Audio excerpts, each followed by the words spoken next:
Thank you for tuning in to Koppen with Comic. I'm Brian Koppen. We're here with the comic Luke Thayer.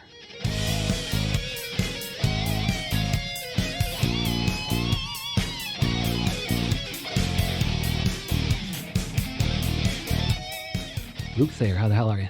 I'm very good. Oh, good. Yeah. Thank you so much for coming in. I think you came and the trains were fucked up from Brooklyn. That's going to be the story of everyone taking trains ever in New York City. And today especially, I don't know, the system might be a little bit fucked, but thank you for doing it. Where can people see you do stand-up comedy in New York City, and where can they find you online? They can see me a lot of different places, a lot of different clubs. Regularly, like one where this will be evergreen, I'm usually at the Fat Black Pussycat Comedy Cellar every Monday. It's called that? Yeah, that's one of the Comedy Cellar rooms. Yeah, and so I'm usually there on Monday nights. Oh, it's Comedy Cellar. But they have several rooms. They do. Oh, okay. And so that's just one where I know that I'm regularly there. Okay. My website, though, comedianluke.com, always has my dates. So I travel. I also do a lot of stuff in the city. So depending on which listener type you have here, they could find me lots of different places. Or they could just request me. Yeah. If they're like, I'm in Iowa, I want to see you, I'll go, okay, well, let's get some friends together and we'll make a show. Yeah, because you're from Indiana. Do you ever go back and do stand-up there, like in Indianapolis or something? Occasionally, okay. Yeah. And I don't know if it's just one of those things where I believe Jesus said a prophet is never accepted in his hometown. I think a comedian never fully gets over in his own hometown the way he hopes he or she would. Yeah, and so the audiences are a little bit different. They aren't appreciating the magic that is Luke Thayer. The audiences usually are pretty good. It's it's like the clubs and the bookers. I feel like they still view me in the lens of, aren't you the guy that used to work the door here? It's like, yeah, I was. Yeah, but I've done, 15 years since I've kind of done something. Yeah. Okay. And then we were going to talk about some retro stuff and you got some interesting ass glasses on. They're just very, very, very stylish, but one could say that possibly retro, like that would fit in any decade, I would think. Yeah, I feel like you'd have to be in the Talking Heads or something like that to have glasses. They're white framed glasses for anybody that is not looking at us, and that's the only two people in this room, so it's you and me that's looking at these glasses. But even like the picture, like I was expecting, like you came as advertised, because even your headshot was just stylish as fuck, but in a interesting comical way.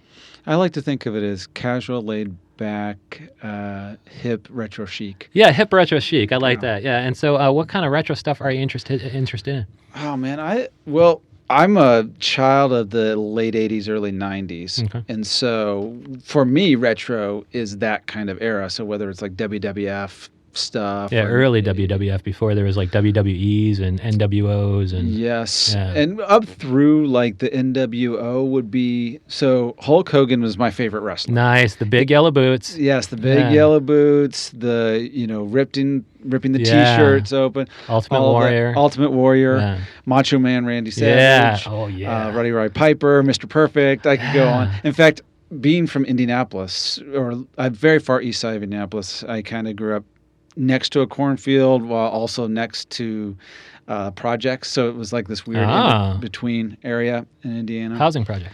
Yep. Wow, that is interesting. And so... cornfield abutting the projects. Yes, farmers and projects were really like what I was surrounded by. And have you tried to make a joke out of that?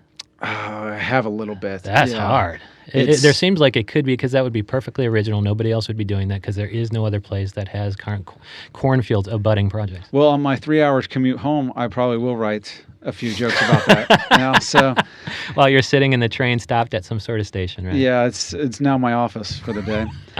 That's a good idea. I do try to tap into a lot of stuff, and that's one that I probably should mine a little bit more. Yeah. So now, based on this podcast, now is a tax write-off. So if you go I love that. And it's the fat, and you'll go tell that at the fat, what's that called? Fat Pussycat? Fat Black Pussycat. Fat Black Pussycat, my Lord. Yeah, I'm sorry. You haven't heard of it? Well, I've heard of a Comedy Cellar, and I knew they had several rooms, but I didn't know they just had some bizarre-ass names. Yeah. What are the other ones? The Village Underground, and then there's like the original.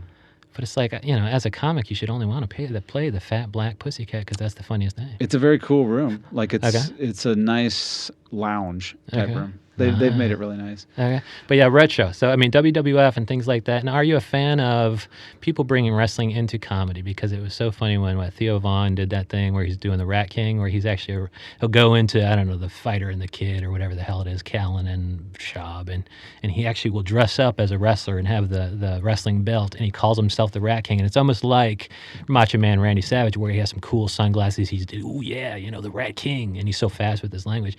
Do you like any of that stuff? Or even, who was the other motherfucker that, the guy laughs at his own jokes? It's super popular out there with Theo Von. That guy, he actually went into Brian. Laughs at his own jokes. Yeah, he actually went into the Brian Callen set, and it's like they had tons of people in the audience. Brian Callen did, and he comes up, and he's more famous than Brian Callen, and so he interrupts his thing as if it was like a wrestling entrance. Okay, like promos. Yeah, I mean, is there anything like that you enjoy in comedy? Like, could you go interrupt somebody else's set in the Fat Black Pussycat Lounge? No. Okay. No. I mean, that would be just totally taboo and just a faux pas. I think it's mixing genres in a way that's it shouldn't be mixed unless it's specifically like something somebody wants to do.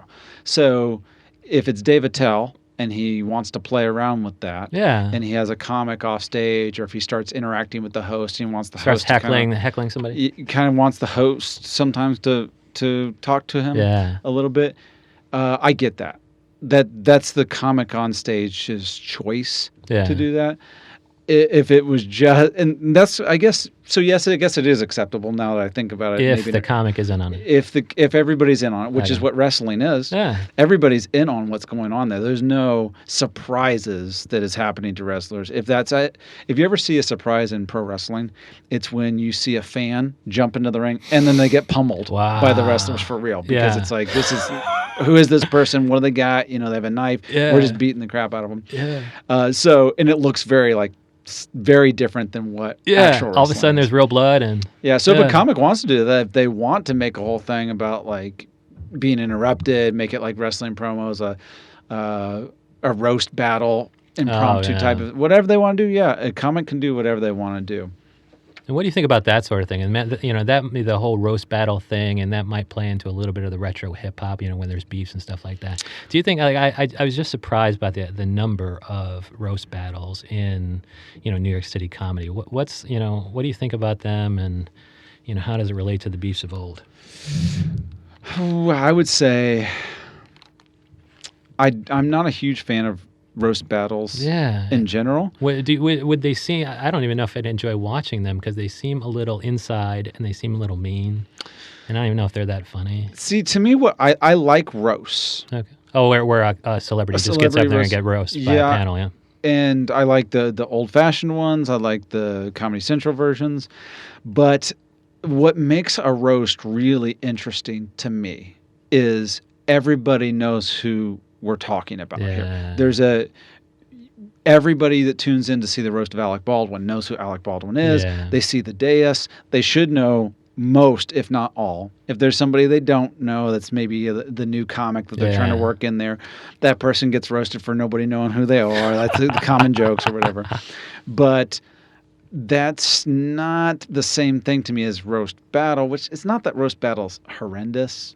But nobody knows who the people are, so it's not that. A lot of funny, times they don't, right? And so it's a different thing for me. It's not as enjoyable. Okay, it's not, but it could be enjoyable to an audience. And I don't stop any comic from doing something interesting that they want to do, and for an audience to enjoy it. So, in fact, getting away from roast battles, if it was just comedy, if it was just there is comedy out there I despise. Okay, like what? I don't even want to say what. Can you say it without saying it? I mean, there's some type of stuff that I just find tired. Okay. Here's one that I don't think is probably controversial. Okay. Is I don't like supposedly ironic racist humor, which that's just one of those where it's like it would have to be done right from the right person, the right comic, and it ends up being done by comics that aren't the right comic. There's a lot. That's kind of a confusing sentence, but it has to be the right persona. It has to be the right person to do those jokes.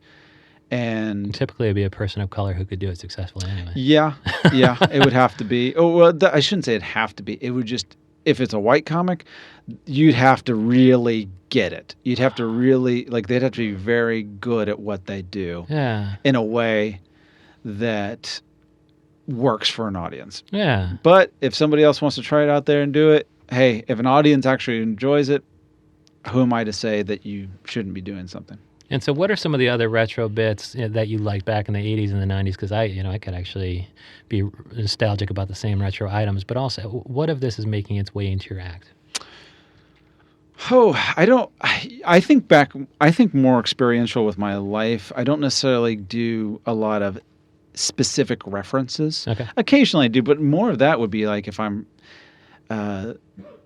just freestyling on stage, ad-libbing or something like that. I might bring in a specific reference for an audience, and then I might comment on that. But if I'm just writing, I write more of my experiences from those time periods, which probably could just be an evergreen thing. Like when you're a teenager? Teenager, childhood. It could be, my dad's a preacher, so I tend to, if I'm talking childhood, well, there's a big influence of preacher dad in church a lot. Yeah. The type of culture that was surrounding that in that time period. Because I had a grandpa preacher, uncle preacher. Like I said, I have several uncles, cousins. Yeah, my grandpa baptized me. Mm-hmm. And so what kind of stuff? So you're saved? Well, let's hope I'm still saved, yeah. But I have to redo that one. But what are some of the stuff that, you get from, growing up in church that can make its way into comedy? Just that, the fact that also, like, you were trained to be, I think we talk about, sexuality with respect to religion on this podcast several times, because if you grew up religious, it's kind of a culture shock going out there and seeing people on Tinder just sleep with everybody who's anybody. Well, there's a lot of culture shock. Yeah. And so do you talk about that on stage? Sure. Okay. Yeah. I don't necessarily talk like sexual stuff, like but I think that the cultural shock can come in many different ways from how I grew up. I don't really talk about this specific instance, but this is maybe a good example of this. Is like I lied to my dad to go see a PG-13 movie. I told him. Do you remember the movie? I do. Okay. Yeah, of course you do. Yeah, it was traumatized. I told him it was PG, and he said, "Are you sure about that?" I go, "Yeah, I'm pretty sure it's PG." And he goes, "Okay, you can go see." Because I went with a friend, and his mom was a divorced mom, and he was an only kid, so he got free reign of everything. Yeah. We'd watch Terminator 2 and stuff at his Oh, place, nice. but at my house, nothing like that. Okay. So the movie was Necessary Roughness. It's a Sinbad movie. I lied to get into a Sinbad movie. That's the kind of like, and I still think about that. I still know, like, I think that he probably knew I was lying to him, but he let me lie to him. Sure, I want to see if you're actually going to go through on this lie, and I'm just going to catch you on it. And so to think about that, just like, and I don't even know how old I was, like, 10 or something like that. Wasn't it a football movie? Yeah, it's a football, Sinbad and Scott Bakula. And it was Scott Bakula the coach, I hope? He was the quarterback. Oh, and Sinbad was the coach? I think he was another player. Okay, now the Sinbad punchline would seem to be evergreen, like you could tell it just forever. But is it going to be disappointing to find that any of your younger audiences will stop knowing who Sinbad is and why that's hilarious? Okay, well, to me that's not hilarious. That's sad. Sinbad. Well, that's what's funny about it. Sinbad is genuinely an underrated comic. Okay, like he is, because during my generation, like, and this is more like, probably like 10 years ago, Sinbad turned into a punchline. Yeah, and that's what I'm saying. You're probably where somehow people forgot that this guy's a beast. Okay. And because he became an actor at some point. When you make your choices, when you choose your films, you have to do so at your peril. Yeah, and he was in stuff like Jingle All the Way, and so people kind of saw him as maybe a little bit corny. Yeah. Oh, absolutely. But he genuinely, if somebody goes back and watches Son of a Preacher Man or Afros and Bell Bottoms, those are two of his specials from the early 90s. Okay. So talking retro stuff again. Yeah. Those are two of the strongest hours, especially compared to like stuff you will see today. And that's not even saying comics are worse today, but people pump out so much material now. The recent Eliza thing was garbage. Like, she had been on my Mount Rushmore for putting out, and that's kind of how I measure comedy. Mm-hmm. How many streaming specials do you have that I love? And she was up there like 4. I love 4 of them, and this last one was such garbage. I was like, did you did you only tell these jokes in front of one bridal party? Like, have you stopped working, shitty rooms in Indianapolis? Like, what? So I think that the quality is okay, but you're right, the quantity might have watered certain things down. I think it can water down multiple things, which I don't know how deep into comedy we want to talk, but it's, for one, people are pumping out too much. It's hard to come up with material. It's hard to get. Oh, sure. There's no doubt refinement happens over time. So a joke that is hilarious 6 months in and you put it on a special, it was going to be twice as funny if you gave it 16 months or 2 years to really mature and develop like a cheese or something like that. You don't want to eat cheese that just came out of the cow. It's like, okay, that's just... He is developing the cheese, man. Yeah. And so also there's something I call comedian fatigue. Okay. Which is from an audience perspective. And I've had this happen with different comics where, here's an example. One of my favorite all-time comedians ever is Jim Gaffigan. Oh, yeah.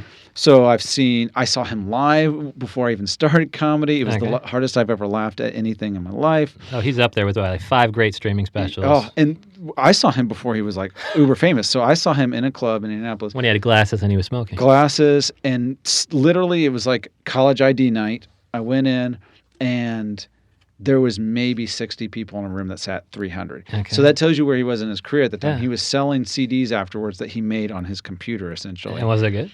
It was great. It was the best show I've ever seen. Wow. And me and my friend were just dying laughing. The reason we went to Jim is because he's from Indiana. Yeah. We saw his Comedy Central special maybe like a month before. Okay.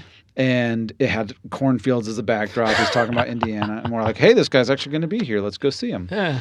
And so I bought that album. So I have an album where he's actually dirty because it was been signed from them. So got that. I saw that. I saw the Comedy Central special. I saw his hour special they did on Comedy Central after that. I saw Beyond the Pale.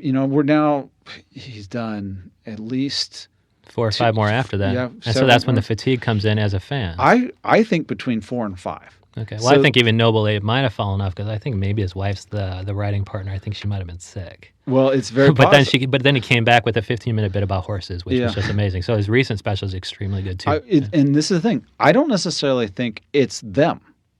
So the fatigue I don't necessarily think is them. Like, I don't necessarily think they're getting worse. Like, I don't think someone like Jim Gaffigan gets worse. He gives his specials time in between. Yeah. He seems to develop them on the road. He seems to really put in a lot of work. But after seeing hours and hours and hours of the same comic, even though the jokes are different, I kind of already I got the rhythm. Okay. The rhythm is ingrained in me. I know where the rhythm is. I know this guy's voice. I know where this is going.